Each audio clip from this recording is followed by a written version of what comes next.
the last video, we talked about Aventurine's damage contribution to the IPC team, not his own personal damage. We were talking about how just having him increases the overall damage of the team. Now I want to talk about his signature Lightcone, and I've seen some people talking about Aventurine's Lightcone, about it being mid, and while I did make a tier list of all his Lightcones in the build video, today I want to show the comparison of his team impact with and without the Lightcone with a damage build. So with Aventurine, there are two things to expect from him. One is insane shielding to the team, as a solo sustain, and that's why I recommend the 4-piece knight the most. And the other is his damage, specifically in Topaz teams, specifically in the Topaz and Ratio team. I'm gonna show my build on Aventurine first, and compare damage and shielding between this Lightcone, Gepard's Lightcone, and Inherently Unjust Destiny, which is Aventurine's. The main stats on my build are crit damage body, speed boots, defense balls, and defense rope. I know you've seen other people, including me, recommend defense boots, but with my specific build, I have a lot of defense percent on the substats, around like 50% on the substats, and while that doesn't completely compensate for the loss of a defense boot, let me explain why I think this is worth it. Aventurine's bingo trace makes it so that every time an ally launches a follow-up attack, he gains a blind bet stack. This only works for the first 3 follow-ups,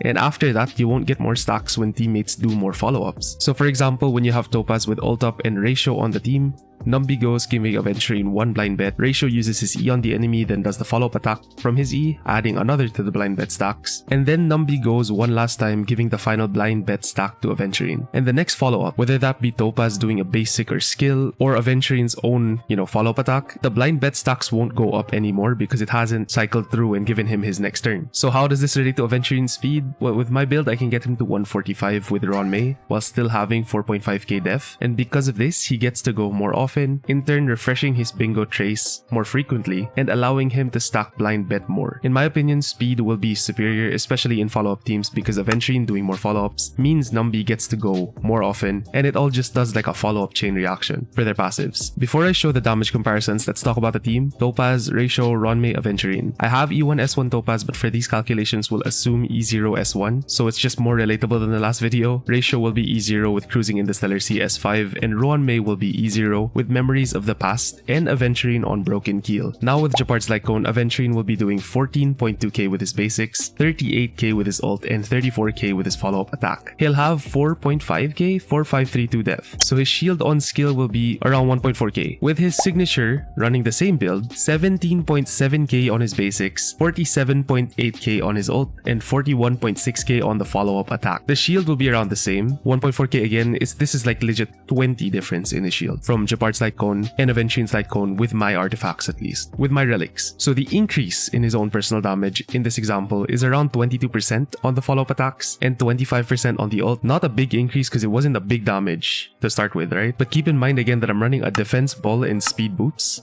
The damage increase will be significantly better if you run Def Boots, for example, or an Imaginary Sphere. Also, if you get something like Topaz, the damage goes up by like 12% on the follow-up attacks. So when you compare the damage to a main DPS, the numbers don't look that great. 30, 50k. Right? If you get a really good build, you maybe get like 60. It doesn't look that great. This is all assuming that you have Gepard's Lightcone. If you don't have Moment of Victory, then the damage is actually almost double in the case of something like Destiny's Threads. That's not Aventurine's Lightcone being weak, that's just to show how good Gepard's Lightcone is as a baseline for Aventurine. Another aspect of Aventurine's signature Lightcone that I don't see a lot of people talk about is that he also benefits the entire team by allowing them to do more damage. Gotcha Smack was right, this being a chance and not a guaranteed. 100% base chance does not mean you will get this 100% of the time. It's really dumb, and I'm hard hoping that they just change this before his release. But anyway, this Lightcone increases the damage taken by the attacked enemy by 10%, lasting for 2 turns. So what's the impact on that? For Topaz, this is gonna get her Numby damage up from 65k to 68.8k on each Numby hit. For Ratio, his follow-ups go from 74.3k to 78.2k. Both Topaz and Ratio just get around 5 to 6% damage increase. So yeah, sounds mid, right? The total team DPS increase is really not that great. Again, that's comparing it to Gepard's Lightcone. And honestly, in my opinion, it's not worth the pulls, especially if you're not going to play him primarily on a follow-up team. If you're planning to like run him with Acheron, don't pull the Lightcone because it has a debuff, just use Trend. And even if you are pulling him for a follow-up team, if you have Gepard's Lightcone, don't think you should be doing it. Again, you can maybe squeeze out a little more damage with crit damage, defense, imaginary defense stats on the main stats, but I think he's still primarily a sustain unit. And again, I'd rather have the speed for the resets on the blind bet stacking because it ends up being more damage per rotation in the long run. Not gonna lie though, if I win the 50-50 on Aventurine, I'm gonna try to pull a Lightcone just because I want to assemble a full IPC team someday with E1, S1 Topaz and Aventurine and maybe Jade, Diamond, I don't know, whoever they release in the future. Gonna pull for them. You already know that's not the right choice because of what I've just shown you, but I'm still gonna do it. Anything that gets Topaz to do more in a team, I'm willing to invest into just because I want to see the team's full potential. And it's gonna take a while, but in the future, when all these units are released, I want to see what they can do with their absolute best team.